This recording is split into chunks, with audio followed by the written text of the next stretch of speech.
Hello everyone, আসসালামু আলাইকুম। Welcome to my another new blog. So আজকে অনেকদিন পর চলে গিয়েছিলাম মেয়ের স্কুলে। মেয়ের স্কুলে যেয়ে মেয়ের সাথে অনেকটা টাইম স্পেন্ড করেছিলাম। স্বচ্ছ তো আমাকে দেখে একদম মোটামুটি থান্ডার্ড হয়ে গিয়েছিল যে, "আম্মু তুমি স্কুলে?"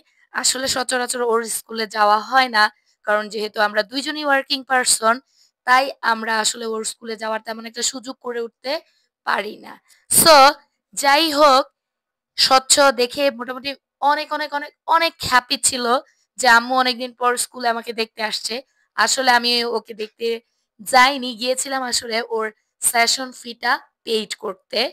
সেই সুবাদে মেয়ের সঙ্গে একটু দেখাও করে নিলাম। মেয়েকে দেখলাম যে মোটামুটি ছুটি হয়ে গেছে। ও যেহেতু স্কুল বাসে যায়। সো ও ওর স্কুল বাসের জন্য আউটডোরে চলে এসেছিল। অর্থাৎ ওদের মাঠে চলে এসেছিল। ওর যে গাড়িতে করে যায় সেই গাড়ির পাশে এসে দাঁড়িয়েছিল। সো মেয়েকে নিয়ে গাড়ির পাশে আমিও চলে এসেছিলাম। পাশাপাশি ওর ক্লাসের অনেক ক্লাসমেটদের সঙ্গে অনেক গল্প করেছি। সো এটা দেখে তো আমার মেয়ে মহা খুশি। কারণ এই সুযোগটা আমি নিজেও পাই না। আর সেও আমার সাথে স্কুলে এসে সময় কাটানোর মতো তেমন একটা সুযোগ পায় না। কারণ আমি আমার স্কুলে চলে যাই। এতক্ষণ পর্যন্ত ও আসলে গাড়িটা আনলক হওয়ার জন্য দাঁড়িয়েছিল। এখন ওর গাড়ি আঙ্কেল চলে এসেছে। সো সেই কারণে সে ব্যাগ-ট্যাগ রেখে আমাকে আবার বলছিল, "আম্মু লাইব্রেরিতে চলো। সেখানে আমার একটা জিনিস আছে সেটা আমাকে কিনে দিতে হবে। তুমি আমাকে কিনেও দাও না, সময় করে উঠতে পারো না। আর পাশাপাশি আমাকে তো তুমি কোনো এক্সট্রা অনেক টাকা হাতে দিতেও চাও না।" সো কি আর করব মেয়ের বায়নায় মেয়েকে নিয়ে আসলে হাঁটি পাপা করে চলে যাচ্ছিলাম লাইব্রেরির দিকে। কি আর করব? মেয়েকে তো ওটা কিনে দিতেই হবে। নাজেহাল অবস্থায় আছি রে ভাই। এরকম আরকি আমার অবস্থা। কি কিনতে যাচ্ছি জানেন? কিসের নাকি আবার ড্রাই হ্যান্ড ওয়াশ। কাগজের পেজের মতো পিচ করে বক্স করে ওরা বিক্রি করে চায়না জিনিস।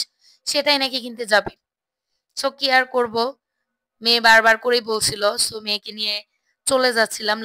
এটা আসলে স্কুলের পেছন সাইডটা ছিল যে এখান দিয়ে আমি আসলে মেয়েকে নিয়ে লাইব্রেরির দিকে যাচ্ছিলাম আরকি।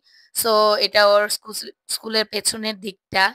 অনেক ছেলে-মেয়েকে দেখছিলাম। মনে হচ্ছিল সব ক্লাস যাওয়ার সময় যেই টিনের রুমগুলো দেখা যাচ্ছে, সেই রুমগুলো আসলে হলো ওর স্কুলের ক্যান্টিনই বলা চলে। এখানে আর কি স্কুলে যেই বাচ্চারা খেতে চায় ওদের জন্য রান্না-বান্না করা হয় এবং টিচাররাও স্কুলের খাবারই খায়। এখানে পর্যাপ্ত পরিমাণের ওই রকমের ব্যবস্থা রয়েছে। সো স্কুলের ক্যান্টিনে একটি দোকানও রয়েছে। ওদের আসলে এরকমের একটা অবস্থা যে ওদের ঢোকার সময় একবার স্কুলে আর স্কুল থেকে বের হওয়ার সময় একবার, এছাড়া ওদের বাহিরে যাওয়ার কোনো প্রকারের উইদাউট গার্ডিয়ান কোনো অ্যাকসেপ্ট করে না, ওরা আসলে বাহিরে বের করে না, যাওয়ার কোনো অনুমতি দেয় না আর কি। সো বাইরে অলরেডি বের হয়ে চলে এসেছি। এরপর লাইব্রেরির দিকে যাচ্ছি, দেখি যে মেয়ে কী কিনবে।